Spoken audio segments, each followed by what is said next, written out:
Bonsoir, monsieur Kwaku. Asseyez-vous. Merci, monsieur Fenoufé.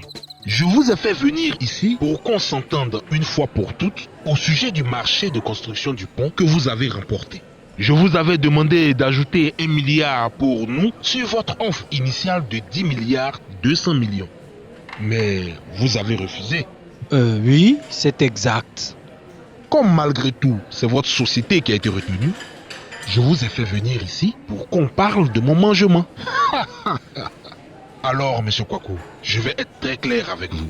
Certes, vous avez remporté l'appel d'offres, mais vous savez que je détiens le pouvoir de l'annuler et de l'attribuer à un autre. Alors, voici ce que je propose. Votre facture fait 10 milliards 200 millions, n'est-ce pas? On va partager moitié-moitié.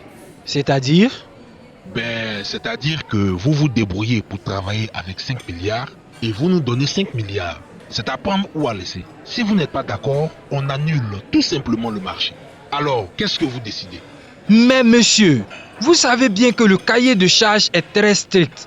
Le montant fixé pour la construction du pont est très juste. Si vous prenez 5 milliards, que me restera-t-il pour faire le travail? Ma marge bénéficiaire à moi représente à peine 5%. Monsieur Kwaku, ce n'est pas à moi de réfléchir à votre place. C'est 5 milliards ou rien. À vous de vous débrouiller. Laissez-moi y réfléchir jusqu'à demain, s'il vous plaît. Ok, pas de souci. Mais vous restez pour manger? C'est moi qui invite. Non, merci. C'est vraiment gentil à vous. Donc, honnête, il me propose de faire moitié-moitié. Comme je suis serré là, je pense que je vais accepter. Non, Kwaku, si tu tombes dans son jeu, c'est toi qui paieras les pots cassés en cas de contrôle. Tu as remporté ce marché à la régulière. Tu dois exécuter le travail conformément au cahier de charges. Que proposes-tu alors? Tu sais quoi? Il faut saisir la haute autorité pour la bonne gouvernance. Tu penses que c'est une bonne idée? Bien sûr, c'est l'organe chargé de lutter contre la corruption et les infractions qui y sont assimilées. Mais attention, il faut que la plainte soit bien documentée, avec des faits précis, des preuves, etc. As-tu au moins quelques preuves? Oui. Heureusement que par mesure de prudence, j'ai enregistré discrètement notre conversation dans mon téléphone. C'est parfait. Voilà ce que tu vas faire. Asseyez-vous s'il vous plaît et expliquez-moi tout.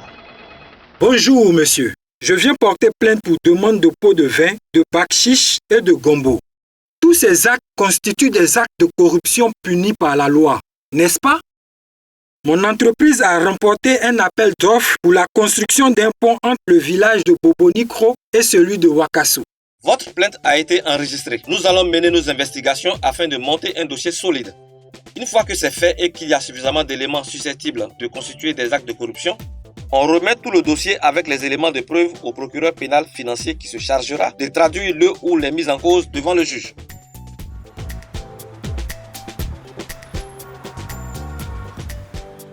Monsieur Fenoufé, vous êtes reconnu coupable des faits de corruption car vous avez sollicité des avantages indus pour des vins pour accomplir des actes de vos missions pour lesquels l'État vous rémunère. La justice vous condamne à 10 ans de prison.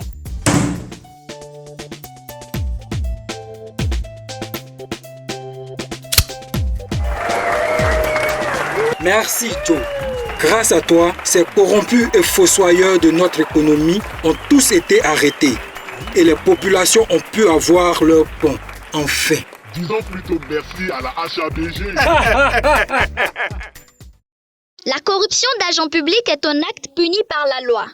Elle est passible d'une peine d'emprisonnement de 1 à 10 ans et d'une amende de 1 à 10 millions de francs CFA. Numéro vert de la HABG 800 811. C'est gratuit. La HABG est un organe de promotion de la transparence et de l'intégrité au service de la prévention et de la lutte contre la corruption.